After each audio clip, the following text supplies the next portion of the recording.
Our top story this Sunday, former President Trump acquitted for a second time. His impeachment trial coming to an end yesterday. Proceedings ending in a dramatic fashion with tensions running high at times. When it was all said and done, a handful of Republicans crossed party lines to vote against the former president. Here's Alice Barr with the very latest from Washington. 7 Senate Republicans and every Democrat voting for conviction in the second impeachment trial of former President Trump, but still falling short of a 2/3 majority. Not guilty as charged. The closing arguments focused on the former president's actions leading up to and on the day of the deadly Capitol attack. At the moment we most needed a president to preserve, protect, and defend us, President Trump instead willfully betrayed us. Congress has no authority, no right, and no business holding a trial of citizen Trump. The former president's defense dismissing the impeachment as purely political. If you don't impeach him, he might be elected again. That's the fear. House managers pleading with senators to disregard politics and instead consider history. The country and the world know who Donald Trump is. This trial is about who we are. After voting to acquit, Republican leader Mitch McConnell declared the former president was responsible for the violent mob's actions. They'd been fed wild falsehoods by the most powerful man on earth. Because he was angry, he lost an election.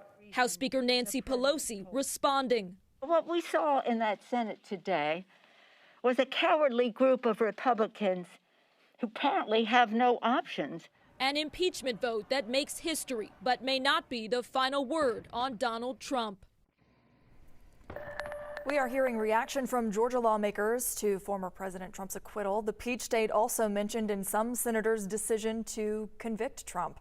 Joe Ripley is live in Midtown Atlanta. Joe, 11 Alive is where Atlanta speaks, and our viewers are weighing in this morning as well. What are they saying? That's right, thousands of reactions and comments to our social media posts overnight and yesterday in response to former President Donald Trump's acquittal. I want to show you a few of those comments and posts right now. Pamela Walter sharing our post and said, quote, coming back stronger. On the other side, you've got Brian McWilliams commenting, quote, with the acquittal on impeachment articles, we got a foreshadowing of a very ugly and sad future. Loretta Ruther commented, quote, hate never wins. What's fair for one, speech, encouragement of harm, fair for all. Everyone needs to stop this hate. Gary Granderson on Facebook commenting on our post. He says he believes the ex-president's, quote, legal troubles have just begun. And as for our Georgia lawmakers, you've got Senior Senator John Ossoff saying former President Trump's disgrace is total, and his apologists in Congress are marked by history.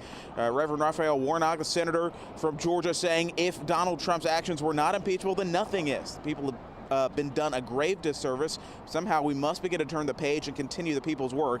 Finally, you've got Congresswoman Marjorie Taylor Greene, an avid supporter of Trump, simply tweeting, quote, hashtag acquittal. Of course, feel free to comment with your reaction on all of our social media platforms. Want to note that a couple of Republican senators, Mitt Romney of Utah and Ben Sasse of Nebraska, mentioned the pressuring from Trump on Secretary of State Brad Raffensperger as factoring into their decision to vote to convict. Yeah, Georgia coming up a couple of times in that trial. Thank you, Joe.